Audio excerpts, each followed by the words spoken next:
Hello दोस्तों, आपका बंधु क्लासेस में एक बार फिर से स्वागत है।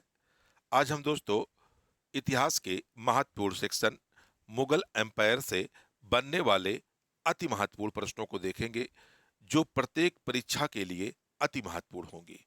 खासतौर पर उत्तर प्रदेश के टीजीटी, पीजीटी से संबंधित या यूजीसी नेट जेआरएफ के लिए ये प्रश्न अति महत्वपूर्ण होंगे। तो आइए आज के सेशन का पहला प्रश्न देखते हैं। प्रश्न देखने से पहले दोस्तों, जो चैनल पर नए जुड़े हो वह चैनल को सब्सक्राइब कर लेंगे और बेल आइकन का बटन जरूर प्रेस कर देंगे, जिससे मेरा आने वाला प्रत्येक वीडियो का नोटिफिकेशन आपको मिलता रहे। तो आइए पहला प्रश्न देखते हैं। किस मुगल शासक को आलमगीर कहा जाता था? जहांगीर, औरंगजेब, अकबर या शाहजहां?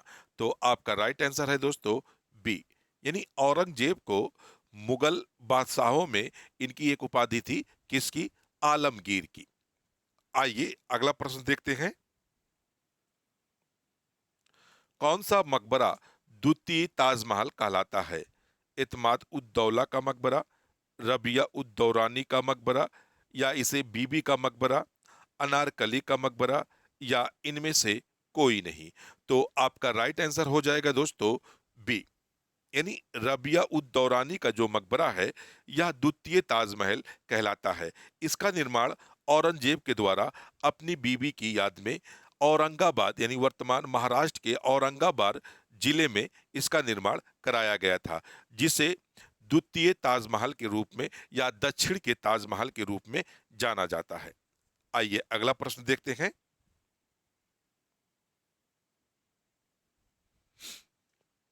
1526 ईस्वी में बाबर ने किस वंश के शासक को परास्त कर मुगल साम्राज्य की नींव डाली थी? तुगलक वंश, खिलजी वंश, सैयद वंश या लोदी वंश?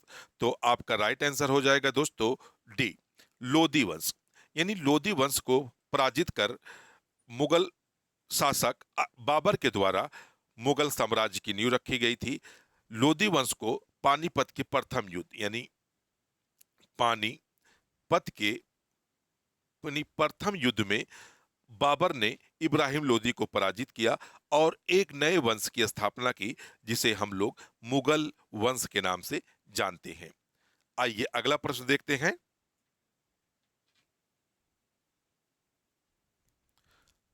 निम्नलिखित मुगल बादशाहों में किसने अपनी आत्मकथा फारसी में लिखी थी?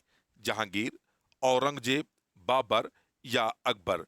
तो आपका राइट आंसर हो जाएगा दोस्तों ए, यानी जहांगीर। मुगल शासकों में दो बादशाह ऐसे हुए जिन्होंने अपनी आत्मकथा लिखी थी। पहला बादशाह बाबर था, इसने भी अपनी आत्मकथा कथा लिखी थी, लेकिन इसने क्या था, अपनी आत्मकथा तुर्की भाषा में लिखी थी। यानी जो इसने आत्मकथा लिखी अपनी तुर्की भाषा में, बाबर नामा के नाम से इतने अपने आत्मकथा लिखी। और दूसरा बादशाह कौन होता है? जहांगीर होता है, जिसने भी इसने भी अपनी क्या थी, आत्मकथा लिखी थी, लेकिन इसने अपनी आत्मकथा किस भाषा में लिखी थी? फारसी भाषा में लिखी थी। तो इसलिए हमारा राइट आंसर क्या हो जाएगा? जहांगीर हो जाएगा। आइए अगला प्रश्न देखते हैं। पानीपत का प्रथम युद्ध कब हुआ था? 15 अप्रैल 1928, 20 अप्रैल 1900, सॉरी दोस्तों, 15 अप्रैल 1528, 20 अप्रैल 1527, 21 अप्रैल 1529 या 21 अप्रैल 1526? तो आपका राइट आंसर हो जाएगा दोस्तों डी, 21 अप्रैल 1526 को बाबर और इब्राहिम लोधी के मध्य पानीपत का प्रथम युद्ध लड़ा गया था। अगला प्रश्न देख लेते हैं। अगला प्रश्न है, औरंगजेब ने दक्षिण में जिन दो राज्यों को विजित किया था वे थे बीजापुर व गोलकुंडा, गोलकुंडा व अहमदाबाद, अहमदनगर व बीजापुर या बीदर व बीजापुर? तो आपका राइट आंसर हो जाएगा दोस्तों ए, बीजापुर व गोलकुंडा। यानी बीजापुर को औरंगजेब ने क्या था, ये 1600, यानी 1686 में, 1686 में, और गोलकुंडा को 1687 में विजित किया था, यानी विजय प्राप्त किया था। यानी पहले कब विजित किया था? तो यानी बीजापुर को 1686 ईस्वी में औरंगजेब ने विजित कर लिया था, और गोलकुंडा को 1687 ईस्वी में इसकी विजय प्राप्त कर ली थी। तो औरंगजेब के द्वारा दक्षिण में जिन दो राज्यों की विजित किया है या विजय प्राप्त करता हुए कौन कौन से थे? बीजापुर और गोलकुंडा। अगला प्रश्न देखते हैं। बाबर ने प्रसिद्ध तुलुगमा नीति का प्रयोग सर्वप्रथम किस युद्ध में किया था? घाघरा के युद्ध में, पानीपत के प्रथम युद्ध में, खानवा के युद्ध में, या इनमें से कोई नहीं? तो आपका राइट आंसर हो जाएगा दोस्तों बी, यानी पानीपत के प्रथम युद्ध में बाबर ने एक नई पद्धति, जिसे हम लोग तुलुगमा नीति के नाम से जानते हैं, का प्रयोग करता है, और जिसके कारण पानीपत में बाबर को क्या होता है? विजय प्राप्त होती है। तो आपका राइट आंसर क्या है? बी है। अगला प्रश्न देखते हैं। अकबर ने सर्वप्रथम वैवाहिक संबंध राजपूतों के जिस गृह से स्थापित किए वह था राठौरों से, सीधु सिसोदियों से, बुंदेलों से, या कछवाहों से? तो आपका राइट आंसर हो जाएगा दोस्तों डी, कछवाहों से।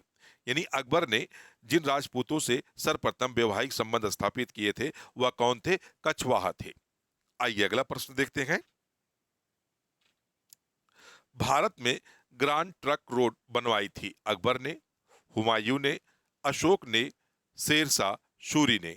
तो आपका राइट आंसर हो जाएगा दोस्तों डी, शेरशाह सूरी ने।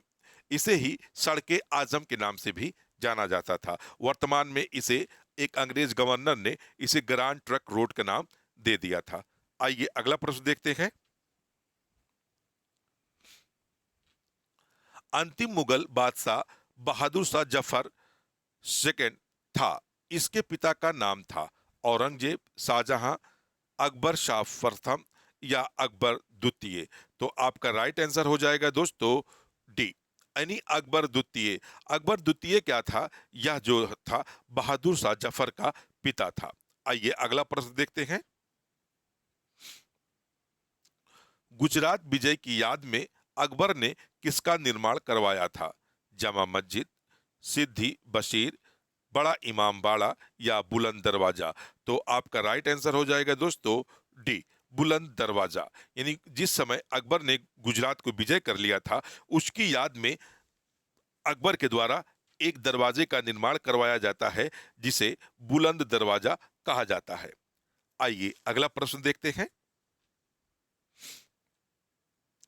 अगला प्रश्न है, अकबर द्वारा बनाई गई कौन सी इमारत का नक्शा बौद्ध विहार की तरह है? जोधाबाई का महल, बुलंद दरवाजा, पंचमहल, या दीवाने खास? तो आपका राइट आंसर हो जाएगा दोस्तों सी, पंचमहल। यानी अकबर के द्वारा कई सारी बिल्डिंग इमारतों का निर्माण करवाया गया था, जिनमें पंचमहल का जो ढांचा है वह किससे मिलता जुलता है? बौद्ध विहारों से मिलता जुलता है।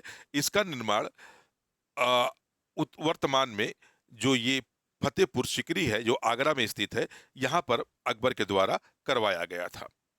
आइए अगला प्रश्न देखते हैं। आईने अकबरी एक महान ऐतिहासिक कृत निम्नलिखित में से किसके द्वारा लिखी गई थी? फिरोज शाह, अब्दुल रशीद, अबुल फजल, या अमीर खुसरो? तो आपका राइट आंसर है दोस्तों शी, अबुल फजल के द्वारा यह कृत आईने अकबरी लिखी गई थी। अगला प्रश्न देखते हैं। अगला प्रश्न है, किस मुगल बादशाह को जिंदा पीर कहा जाता था? शाहजहां, जहांगीर, अकबर, या औरंगजेब? तो आपका राइट आंसर हो जाएगा दोस्तों डी, औरंगजेब। यानी औरंगजेब के सूफियाना करेक्टर्स यानी रहन सहन या सादगी भरे रहन सहन के कारण औरंगजेब को लोगों द्वारा एक उपाधि दी गई थी, यानी जिंदा पीर की उपाधि से नवाजा गया था। आइए अगला प्रश्न देखते हैं। पानीपत की दूसरी लड़ाई 5 नवंबर 1556 ईस्वी में निम्नलिखित में से किसके बीच हुई थी? बाबर और इब्राहिम लोदी, सिकंदर और आदिल शाह, अकबर और हेमू, या राजपूत और मुगल? तो यह आपसे पूछ रहा है कि पानीपत की दूसरी लड़ाई 5 नवंबर 1556 में किसके मध्य लड़ी गई थी? तो आपका राइट आंसर हो जाएगा दोस्तों सी, यानी अकबर और हेमू के मध्य पानीपत की द्वितीय लड़ाई हुई थी। अगर हम प्रथम की बात करें तो बाबर और इब्राहिम लोदी के मध्य क्या हुआ था? प्रथम पानीपत का युद्ध हुआ था। और सेकंड की अगर हम बात करें तो अकबर और हेमू के मध्य हुआ था। अगर इसी में बात है पूछ लेता है कि तीसरी पानीपत की लड़ाई किसके बीच हुई थी, तो मराठा और अब्दाली के बीच, यानी अहमद शाह अब्दाली के बीच जो है पानीपत की तीसरी तृतीय युद्ध हुआ था। तो आइए अगला प्रश्न देखते हैं। मुमताज महल का असली नाम था मेहरुल निसा, रोशन आरा, अर्जुमन बानो बेगम या लाडली बेगम? तो आपका राइट आंसर हो जाएगा दोस्तों ए, यानी मेहरुल निसा जो है मुमताज महल का असली नाम था। सॉरी दोस्तों, यहाँ थोड़ी सी मिस्टेक हो रही है, क्योंकि मुमताज महल का नाम पूछ रहा है क्योंकि मुमताज महल के नाम पर ही जहां शाहजहां ने क्या बनवाया था? ताजमहल बनवाया था। और मुमताज महल का असली नाम जो था अर्जुमंद बानो बेगम था। यानी आपका राइट आंसर क्या होगा? शी वाला होगा दोस्तों। जो मेहरुल निशा थी, इनका नाम क्या था? जो जहांगीर की पत्नी थी मेहरुल निशा इनको कहते हैं, इन्हीं को नूर जहां कहा जाता था। यानी जो मेहरुल निशा है इन्हीं को क्या कहा जाता था? नूर जहां। नूर जहां। नूर जहां का जो नाम असली नाम था वह मेहरुल निशा था। और मुमताज महल का जो असली नाम था अर्जुमंद बानो बेगम था। तो आपका राइट आंसर क्या होगा? सी वाला राइट आंसर हो जाएगा दोस्तों। अगला प्रश्न देखते हैं।